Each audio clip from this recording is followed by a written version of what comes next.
সম্মানিত মাশরুল হাজিরিন, কোরআনের উপদেশ, কোরআনের কিছু কিছু আয়াত সমস্ত মানুষের জন্য নয়। কোরআনের কিছু কিছু আয়াত সমস্ত মানুষের জন্য নয়। আমি কোরআনের 7 নম্বর সূরা সূরাতুল আরাফের 179 নম্বর আয়াত তেলাওয়াত করেছি আপনাদের সামনে। এখান থেকেই আজকের আলোচনা শুরু এবং শেষ করব ইনশাআল্লাহ, চেষ্টা করব। কোরআনের এমন একটি কিতাব, কোরআনের সমস্ত আয়াত সব মানুষের জন্য নয়। 2 লাইনের একটি উদাহরণ দিয়ে আমি আমার আলোচনার মধ্যে যাইতে চাই, একটু মনোযোগ সহকারে শুনবেন। একটি ছোট বাচ্চা যখন দুনিয়াতে ভূমিষ্ঠ হয় তখন দেখবেন তার চোখের জায়গাতে চোখ আছে, নাকের জায়গাতে নাক আছে, তার মুখের জায়গাতে মুখ আছে। পৃথিবীর জমিনে এখনো পর্যন্ত যতগুলো বাচ্চা ভূমিষ্ঠ হয়েছে কোনো নজির এরকম নাই যে সে যখন ভূমিষ্ঠ হয়েছে তখন দাঁত সঙ্গে করে নিয়ে আসছে। এরকম কোনো নজির আছে? কোনো রেফারেন্স আছে? কোনো রেফারেন্স নাই। আপনি যখন ভূমিষ্ঠ হয়েছেন তখন দাঁত ছাড়াই চলে আসছেন। আমি যখন ভূমিষ্ঠ হয়েছি তখন দাঁত ছাড়াই আমি চলে আসছি। তো আল্লাহ কেন ভূমিষ্ঠ হওয়া মাত্র মায়ের পেটে থাকাকালেই কেন দাঁত দিয়ে পাঠায় দিলেন না? আল্লাহ চোখ দিয়েছেন, মাথা দিয়েছেন, কানের জায়গাতে কান যদি দিতে পারেন তাহলে দাঁতের জায়গাতে কি আল্লাহ দাঁত দিতে পারতেন না? আল্লাহ পারতেন, কিন্তু আল্লাহ দেননি কেন? কারণ একজন বাচ্চা যখন ভূমিষ্ঠ হয় তখন তাকে যদি আল্লাহ দাঁত দিয়ে দেয় তবে সে দাঁতের ব্যবহারটা করতে পারবে না। দাঁত আল্লাহ কখন বাচ্চাকে দেয়? 8 মাস, 12 মাস, 16 মাস, 18 মাস, 22 মাস পরে একটা বাচ্চার 2টা 3টা করে দাঁত ওঠে। এত বয়স হওয়ার পর কেন দেয়? ছোট বাচ্চাকে যেদিন ভূমিষ্ঠ হলো সেই দিন যদি ওই বাচ্চাকে দাঁত দেওয়া হয় তাহলে মায়ের স্তনের বোটায় এমন জোরে কামড় দিত, মায়ের দুঃখ কষ্ট হচ্ছে না মা আনন্দ পাচ্ছে বাচ্চা বুঝতো না। একজন বাচ্চা যখন মায়ের দুঃখ কষ্ট একটু বুঝতে পারে যে আমার মা রাগ করছে, আমার মা একটু হাসছে, একজন বাচ্চা যখন বুঝতে পারে তখন 1টা 2টা করে দাঁত আল্লাহ তাকে দান করে দেয়। পড়েন সুবহানাল্লাহ। তার মানে যে ব্যক্তির জ্ঞান নেই সে ব্যক্তিকে, বা যে বাচ্চার জ্ঞান নেই সে ব্যক্তিকে আল্লাহ আগে দাঁত দেন না, কারণ সে দাঁতের ব্যবহারটা করতে পারবে না। সম্মানিত হাজিরিন, কথাটা বলার আমার একটা কারণ আছে। পবিত্র কোরআনের কিছু কিছু আয়াত আছে মহান আল্লাহ রাব্বুল আলামিন শুধু ঈমানদারদের জন্যই বৈশিষ্ট্য করে রেখেছেন, ঈমানদারদের জন্যই খাস করেছেন। কিন্তু আমি মহান আল্লাহ রাব্বুল আলামিনের নাজিলকৃত এমন একটি আয়াত আপনাদের সামনে তেলাওয়াত করেছি। কাফির, মুশরিক, বেদুইন, মুনাফিক, মুমিন, ঈমানদার যারা আছে পৃথিবীর সমস্ত মানুষের জন্য আজকের এই আয়াতটি। এই আয়াত থেকে যে ব্যক্তি শিক্ষা নিতে পারবে, আল্লাহর কসম করে বলছি তাফসীরের শেষ প্রান্তে এসেছে, সে ব্যক্তি জান্নাতি মানুষ হয়ে যাবে। তাহলে আমি আমার আলোচনার মধ্যে যাচ্ছি, দয়া করে একটু মনোযোগ দিবেন। আমি আবারও বলছি যে সূরাতুল আরাফ আয়াত নাম্বার 179, সূরা আরাফ 179 নম্বর আয়াত। তাহলে আসুন একটু মনোযোগ সহকারে আমরা কোরআনের এই আলোচনাটা শুনি। তবে আগেই বলে নেই যে মহান আল্লাহ রাব্বুল আলামিন এই আয়াতটা কেন নাজিল করেছেন, তার শানে নুজুলটা কি, তার কয়েকটি লাইন আছে বলে আমি আলোচনার মধ্যে যাচ্ছি। আল্লাহ নবী সাল্লাল্লাহু আলাইহি ওয়াসাল্লাম যখন কালেমার দাওয়াত শুরু করলেন, মক্কার সমস্ত জমিনে কালেমার দাওয়াত আল্লাহর নবী ছড়িয়ে দিচ্ছেন। মক্কার জমিনে 1 থেকে 12 বছর পর্যন্ত কালেমার দাওয়াত দেওয়ার সময় মাত্র 1 থেকে 2 জন মানুষ ইসলামের পথে এসেছে। কালেমার দাওয়াতকে কবুল করেছে।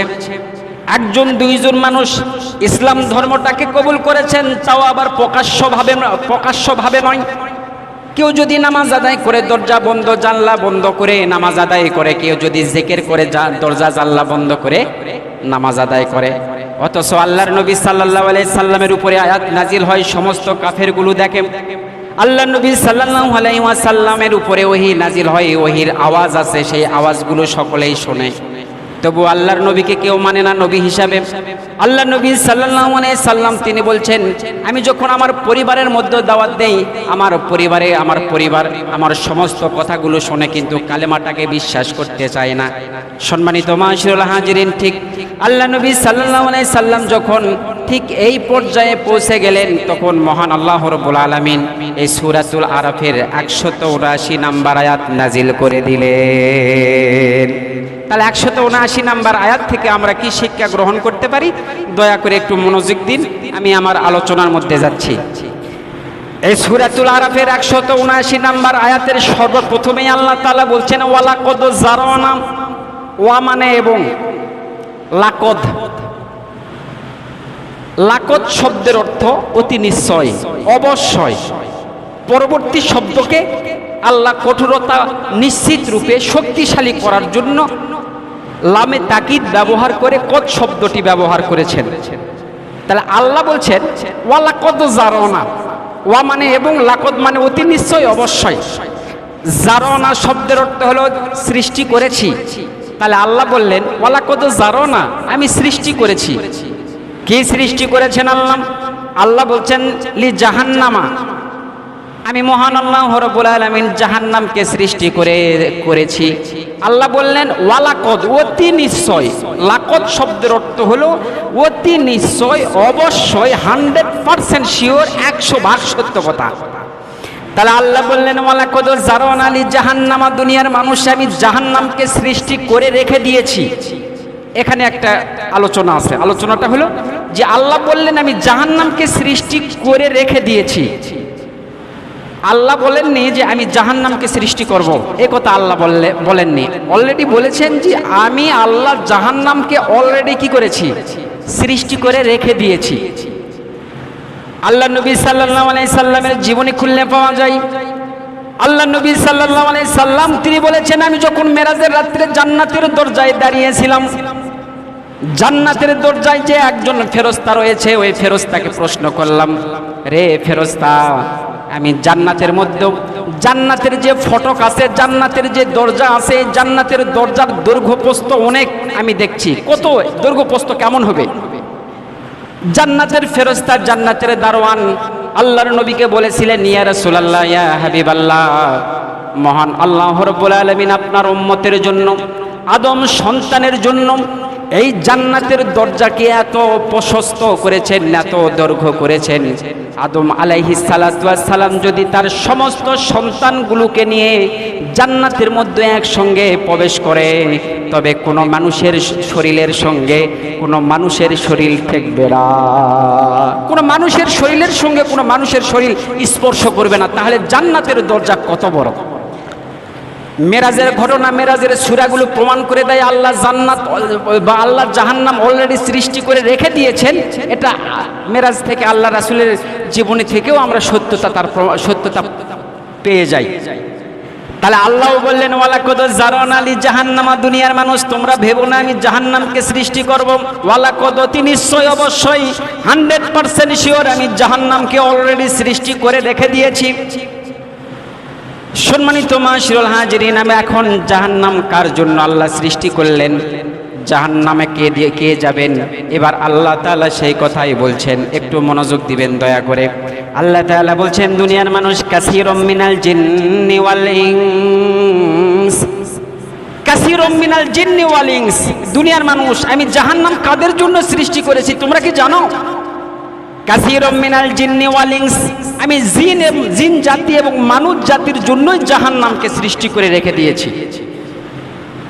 তার মানে বোঝা যায় আপনার মতো মানুষ, আমার মতো মানুষের জন্য মহান আল্লাহ রাব্বুল আলামিন জাহান্নামকে বানিয়ে রেখে দিয়েছেন। তার মানে বোঝা যায় আপনিও জাহান্নামী হতে পারেন, আমিও জাহান্নামে যাইতে পারি।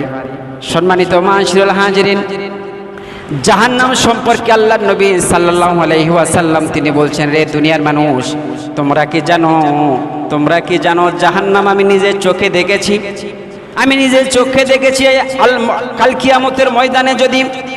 কিয়ামতের ময়দানে যদি সমস্ত মানুষের দায়িত্ব আল্লাহ আমাকে দিয়ে দিত, তবে আদম থেকে শুরু করে আমি শেষ নবী, আমার শেষ উম্মত পর্যন্ত আমি কাউকে জাহান্নামে ঢুকতে দিতাম না, আমি কাউকে জাহান্নামের মধ্যে ঢুকতে দিতাম না।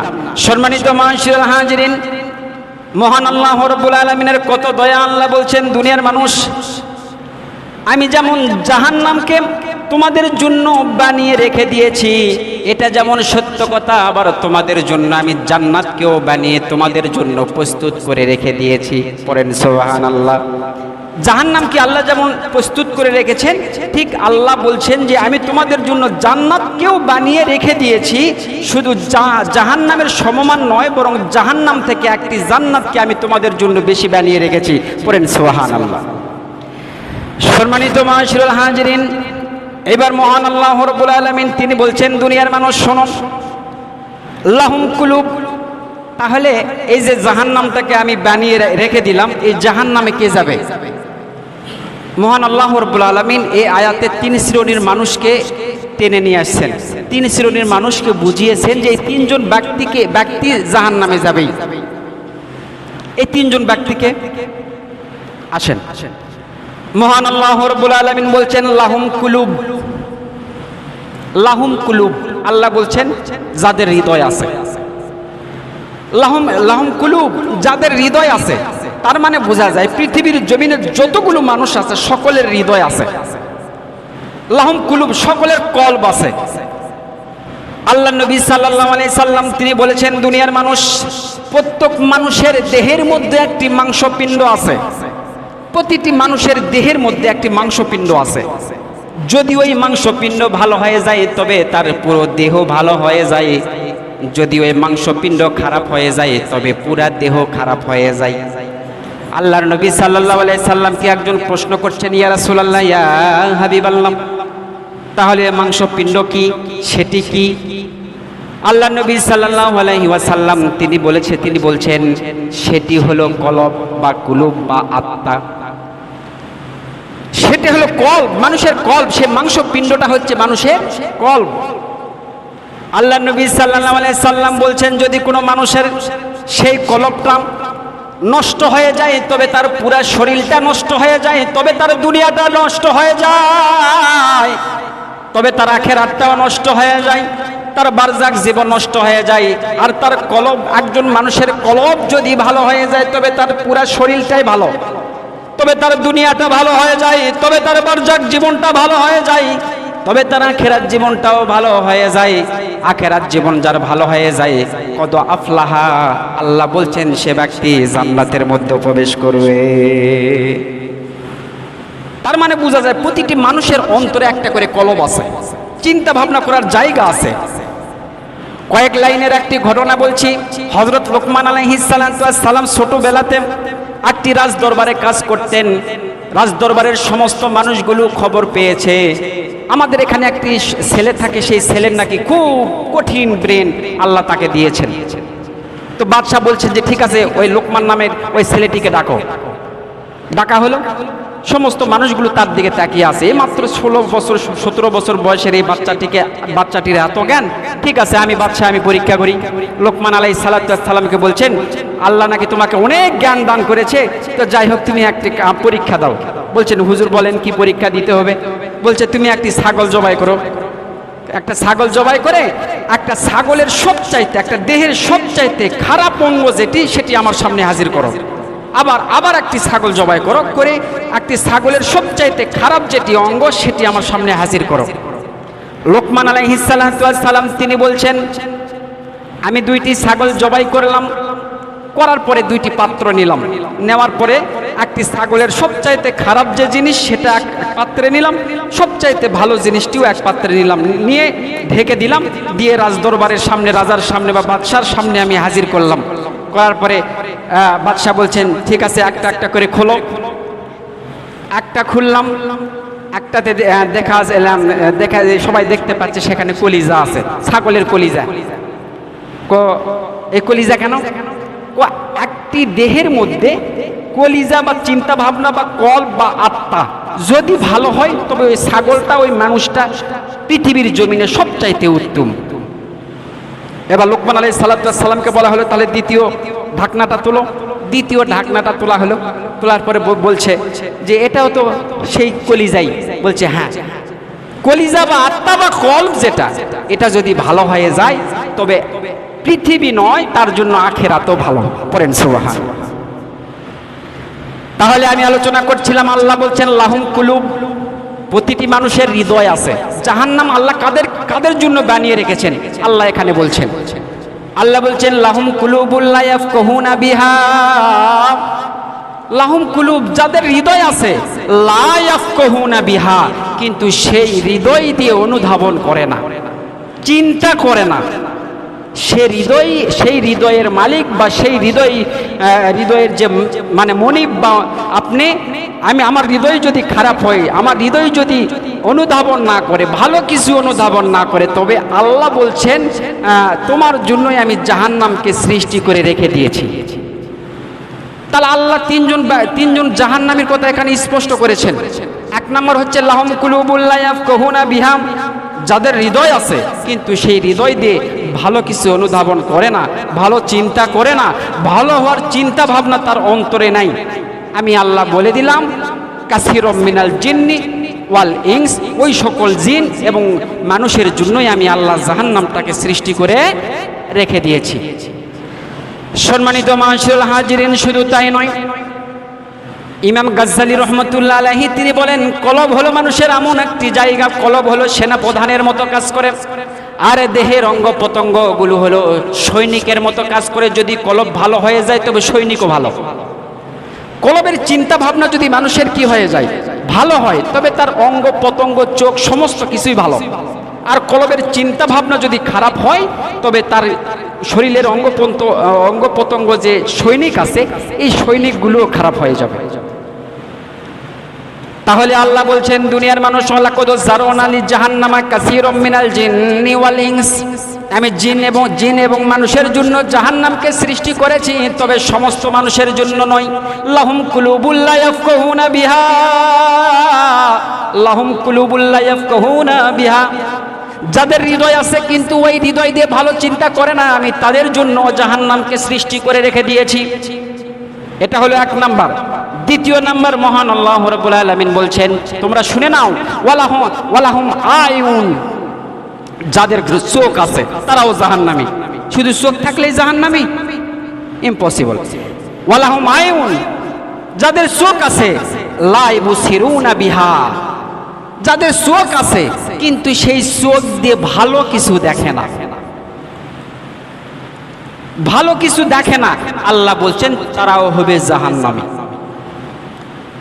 কি দেখবেন? চোখ দিয়ে কি দেখবেন? সম্মানিত মাশাআল্লাহ হাজিরিন, আপনার সামনে সিগারেটের প্যাকেটে লেখা আছে ধূমপান করলে ক্ষতি হয়, ধূমপান করলে নিজে শেষ হয়ে যাইতে হয়, ধূমপান করলে ফুসফুস শেষ হয়ে যায়।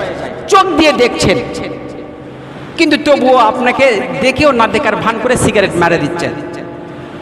আল্লাহ বলছেন ওয়ালাহুম আয়ুন, যাদের চোখ আছে, লা ইবসিরুনা বিহা, কিন্তু সেই চোখ দিয়ে দেখেও না দেখার ভান করে সেই খারাপ কাজের সাথে পরিচালিত যে ব্যক্তি হলো, আল্লাহ বলছেন লি জাহান্নামা কাসীরুম, আসলে যারও না, আমি তাদের জন্যই সৃষ্টি করেছি এই জাহান্নামকে। সম্মানিত মাশাআল্লাহ হাজিরিন, শুধু তাই নয়, এবার বলছেন দুনিয়ার মানুষ তোমরা 60 বছর 70 বছর বয়সে কত মানুষকে কবরে নামাচ্ছ, স্বচক্ষে দেখছো। আপনাকে যদি প্রশ্ন করা হয় ভাই আপনার জীবনে কটা জানাজায় আপনি শরীক হয়েছেন, বলছে 40, 50, 100, 500, 2000, 3000 এরকম আছেই, সংখ্যা আছেই। স্বচক্ষে দেখছেন যে একজন মুসলিমকে কবরস্থানে কবর দেওয়ার পরে তাকে ছেড়ে সকলেই চলে আসছে। তো তাহলে তুমি স্বচক্ষে দেখার পরে তুমি কেন ভালো হওয়ার চিন্তা করো না? তুমি কেন তোমার কলবটাকে পরিবর্তন করো না? যারা একটুতে পরিবর্তন হবে, উনজুরুলি তিলকা শাজারাত জাতি গুসুনিন নাদিরাত কাইফা নামাত মিন হাব্বাতিন ওয়া কাইফা সরাত শাজারাতিন, যারা ভালো হওয়ার চিন্তা ভাবনা করে তারা একটা সামান্য গাছকে দেখেই পরিবর্তন হয়ে যায়। পড়েন সুবহানাল্লাহ। আর যারা পরিবর্তন হবে না তারা কোনোদিন হবে না। আল্লাহ নবী সাল্লাল্লাহু আলাইহি সাল্লাম তিনি বলেছে, এই আয়াতের উপরে একটি হাদিস আছে। আল্লাহ নবী সাল্লাল্লাহু আলাইহি সাল্লাম বলছেন, আমি বিশাল বড় একটি পাহাড়ের উপরে দাঁড়ালাম, দাঁড়িয়ে আমি সাহাবীদেরকে ডাকলাম, মক্কার সমস্ত মানুষদেরকে ডেকে সামনে নিয়ে আসলাম। আসার পরে বলছি, আচ্ছা আমি যদি বলি যে পাহাড়ের আমার পেছনে বিশাল এক শত্রু বাহিনী আছে, তোমরা কি বিশ্বাস করবে? সমস্ত মানুষগুলো এক বাক্যে বলল, ইয়া রাসূলুল্লাহ আপনি কি বলেন?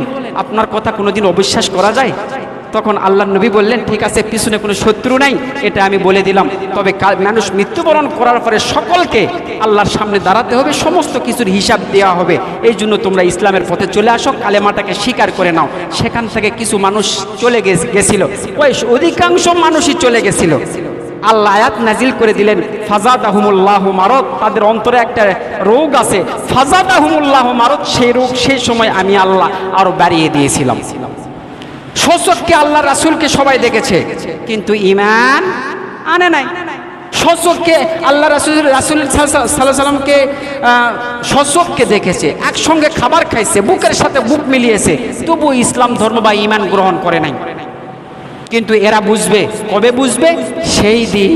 এবার মহান আল্লাহ রাব্বুল আলামিন, মহান আল্লাহ তাআলা বলছেন যে জাহান্নামে তাহলে ওই ব্যক্তিও যাবে যাদের চোখ আছে কিন্তু ভালো কিছু দেখেও না দেখার ভান করে।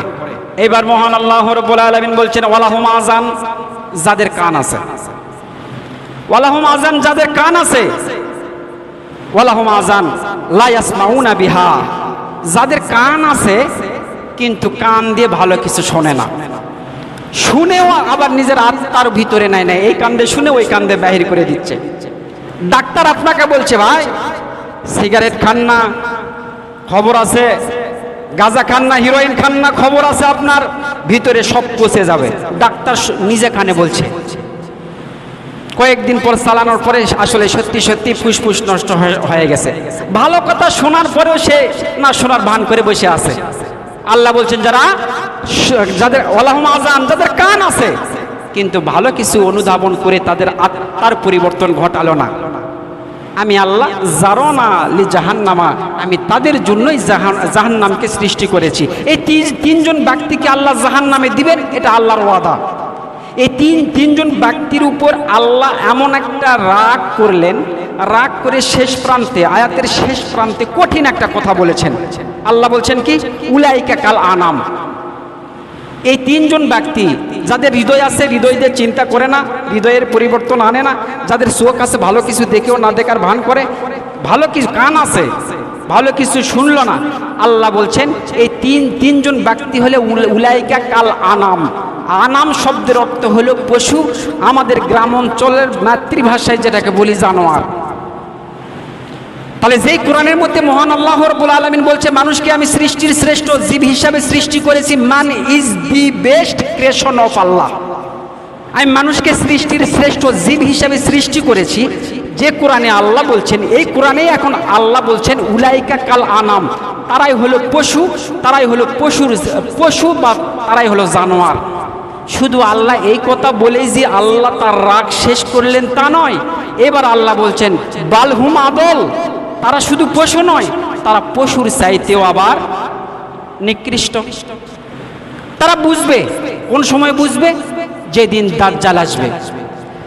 সম্মানিত মাশাআল্লাহ হাজিরিন, সকলেই হয়তো বা এই হাদিসটি শোনেন নাই। ফিলিস্তিনের জমিনে একজন সাহাবীর জন্ম হয়েছিল, তার নাম হচ্ছে হযরত তামিম রাদিয়াল্লাহু তাআলা। এই তামিম রাদিয়াল্লাহু তাআলা তিনি যেই গোত্রে জন্মগ্রহণ করেছিলেন সেই গোত্রের নাম হচ্ছে আদ্দার বা আদ্দারি। এই জন্য তার নাম হলো তামিমে দারি বা তামিম আদ্দারি রাদিয়াল্লাহু তাআলা। এই তামিম আদ্দারি রাদিয়াল্লাহু তাআলা তার বাস্তব জীবনের একটি ঘটনা আল্লাহর নবীকে বলেছেন। কি ঘটনা? আল্লাহর নবীকে বলছেন, ইয়া রাসূলুল্লাহ, ইয়া হাবিবাল্লাহ, আমি ব্যবসার জন্য বিশাল একটি সমুদ্র পার হচ্ছিলাম, এমন সময় আকাশে মেঘ যখন চলে আসলো তখন বিশাল ঝড়ও আসলো। বিশাল বড় একটি ঝড় আসার কারণে আমরা যে নৌকায় চড়ে আসি এই নৌকাটা ঘুরতে লাগলো। ভালো করে হাদিসটি শুনবেন। আল্লাহ নবীকে বলছেন, ইয়া রাসূলুল্লাহ, ব্যবসার উদ্দেশ্যে আমরা সাগর পাড়ি দিচ্ছিলাম নৌকায় চড়ে। তো যখন সাগরের মধ্যস্থলে গেলাম তখন বিশাল বড় একটা ঝড় আসলো। আসার পর আমাদের নৌকাটা ঘুরতে লাগলো। ঘুরতে ঘুরতে ঝড় যখন শেষ হয়ে গেল তখন কোনটা পশ্চিম আর কোনটা উত্তর কোনটা দক্ষিণ আমি তামিম রাদিয়াল্লাহু তাআলা বুঝতে পারি নাই। তো যাই হোক, কোন এক জায়গা তো যাইতে হবে, এই জন্য নৌকাটা ভিড়তে ভিড়তে অজানা একটা কিনারায়, অজানা একটা দ্বীপে আমরা উঠলাম। ওঠার পরে দেখলাম সেখানে কোনো মঞ্জিলের দেখা নাই, কোনো মানুষের দেখা নাই, কিন্তু হঠাৎ করে দেখলাম সামনে বিশাল মানবাকৃতির একটি দানব দাঁড়িয়ে আছে। আমি তাকে প্রশ্ন করলাম, আপনাকে? তিনি বলছেন, আমি জাসসাসা, জাসাসা আরবি শব্দ, বাংলা অর্থ কি?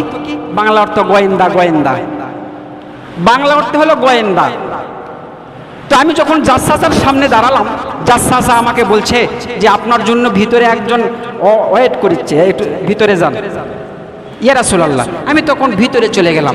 যাই দেখি এ তো আবার কি, যে মানুষটিকে আমি বাহিরে দেখে আসলাম এর গোটা শরীরে লোম আর লোম, কোনটা পিছন সাইড কোনটা সামনের সাইড বোঝা যাচ্ছিল না। কিন্তু ভিতরে যাই দেখি তার থেকেও ভয়ঙ্কর চেহারার একজন, পিছনে হাত এইভাবে বাঁধা অবস্থায়, হাদিসে এইভাবেই এসেছে, পিছনে হাত এইভাবে বাঁধা অবস্থায়, শিকল দিয়ে বাঁধা অবস্থায় আমার দিকে তাকিয়ে আছে। আমি সেই ভিতরে ঢোকা মাত্র আমাকে প্রশ্ন করছে, এই আপনি কোথায় থেকে আসছেন? বলছে মদিনা থেকে আসছি। মদিনার খবর কি? মদিনার খবর খুব ভালো। মদিনায় একজন নবী আসার কথা, তিনি কি আসছেন? বলছে হ্যাঁ, জনাব মুহাম্মদুর রাসূলুল্লাহ সাল্লাল্লাহু আলাইহি সাল্লাম তিনি এসেছেন। তো ওই তখন তামিম আদ-দারি বলছেন, আমাকে প্রশ্ন করলেন যে ওই নবীকে কি সবাই মেনে নিচ্ছে? তামিম আদ-দারি বলছেন হ্যাঁ মেনে নিচ্ছে। আচ্ছা ঠিক আছে, তোমাকে গুরুত্বপূর্ণ কয়েকটি প্রশ্ন করব, 3টি প্রশ্ন করব, এই 3টি প্রশ্নের উত্তর আমাকে দাও। ইয়া রাসূলুল্লাহ, আমাকে খুব মারাত্মক 3টি প্রশ্ন করলেন। বলছে তোমাকে কি প্রশ্ন করেছে বলো? তামিম আদ-দারি রাদিয়াল্লাহু তাআলা তিনি বলছেন, আমাকে প্রথম প্রশ্ন করলেন যে বেশানের খবর কি? বেইশান, বেশান হচ্ছে একটা খেজুর বাগানের নাম, যেটা বর্তমান সময়ে জর্ডানে অবস্থিত। কিন্তু এই খেজুর বাগান, এই বাগানটি আপাতত ইসরায়েলের হাতে দখলে আছে এখন। তো ওই ব্যক্তি আমাকে বলছে যে এই তামিম আদ-দারি, তুমি বলো বেশানের সে খেজুরের বাগানের খবর কি, যেখানে খুব প্রচুর পরিমাণ খেজুর হয়, যে খেজুর দিয়ে গোটা বিশ্বের মানুষেরা ব্যবসা করে খায়, সেই বেশানের খবর কি? তামিম আদ-দারি রাদিয়াল্লাহু তাআলা বলছেন সেই বেশানের খবর বা খেজুর বাগানের খবর খুব ভালো, সেখানে আল্লাহর রহমতে খুব প্রচুর পরিমাণ খেজুর হয়। তখন উনি বলছেন খুব শীঘ্রই ওই খেজুর বাগানের খেজুর শেষ হয়ে যাবে। ইউটিউবে সার্চ দেন বেশানের খেজুরের বাগান খবর কি, আপনি চ্যাটজিপিতে এআই এর যে কোনো জায়গাতে সার্চ দেন বেশানের খেজুরের বাগানের খবর কি। উনি বলেছিলেন যে বেশানের খেজুরের বাগানের খেজুর খুব শীঘ্র শেষ হয়ে যাবে, প্রায় 150 বছর হয়ে গেছে খেজুরের বাগানে আর খেজুর নাই। তামিম আদ-দারি রাদিয়াল্লাহু তাআলা এবার বলছেন, আমাকে 2য় নাম্বার প্রশ্ন করলো, বলো তো তাবারিয়া লেকের খবর কি? তাবারিয়া লেকের খবর, তাবারিয়া লেকের খবর কি? তো তাবারিয়া লেক হচ্ছে ফিলিস্তিনে, ইসরায়েলে অবস্থিত একটা পানির ফুয়ারা। সেখানে কি পানির ফুয়ারা আছে? তো তামিম রাদিয়াল্লাহু তাআলা তিনি বলছেন হ্যাঁ আছে। তখন ওই ব্যক্তি বললেন এটাও খুব শীঘ্র শেষ হয়ে যাবে। ইউটিউবে সার্চ দেন যে সেই তাবারিয়া লেকের খবর, ঝর্ণার পানি এখনো আছে নাকি। প্রায় 80 থেকে 90 বছর হলো সেই পানির ফুয়ারা শেষ। 3য় নাম্বার প্রশ্ন করেছিলেন মসজিদুল কুদস অর্থাৎ মসজিদুল আকসার খবর কি? তামিম আদ-দারি সেই সময় বলেছিলেন মসজিদুল আকসার খবর, পরিবেশ খুব ভালো। তখন ওই ব্যক্তি বলেছিলেন মসজিদুল আকসার পরিবেশ আজকে ভালো দেখছো, খুব শীঘ্রই সেটি খারাপ হয়ে যাবে। আর এই 3টি জিনিস যখন শেষ হয়ে যাবে, আর মসজিদুল আকসা সম্পর্কে যে কোনো জায়গাতে সার্চ দেন, মসজিদুল আকসা নিয়ে ইসরায়েল গন্ডগোল ফাসাদে লিপ্ত আছে, প্রায় 75 বছর হয়ে গেল। আর তামিম আদ-দারি বলছেন এই 3টি প্রশ্নের উত্তর যখন আমি দিয়ে দিলাম, আমি উল্টা প্রশ্ন করলাম যে আপনাকে। তখন তিনি বলছেন যে আমি হলো দাজ্জাল।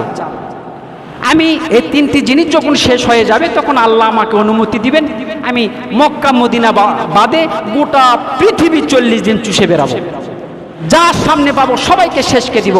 এই বাস্তব ঘটনাটি আল্লাহর নবীকে যখন এসে বলা হলো, আল্লাহর নবী সাল্লাল্লাহু আলাইহি সাল্লাম থরথর করে কাঁপতে কাঁপতে মসজিদের মেম্বারে বসে সমস্ত সাহাবীদেরকে বলছেন, রে আমার প্রিয় সাহাবীরা, আমি তোমাদেরকে কিয়ামত সম্পর্কে বলেছিলাম, দাজ্জাল সম্পর্কে বলেছিলাম না? এই যে তামিম আদ-দারিকে আল্লাহ স্বচক্ষে দেখিয়েছেন। পড়েন সুবহানাল্লাহ। সম্মানিত উপস্থিতি, বাকি আলোচনাটুকু কোনো একদিন সময়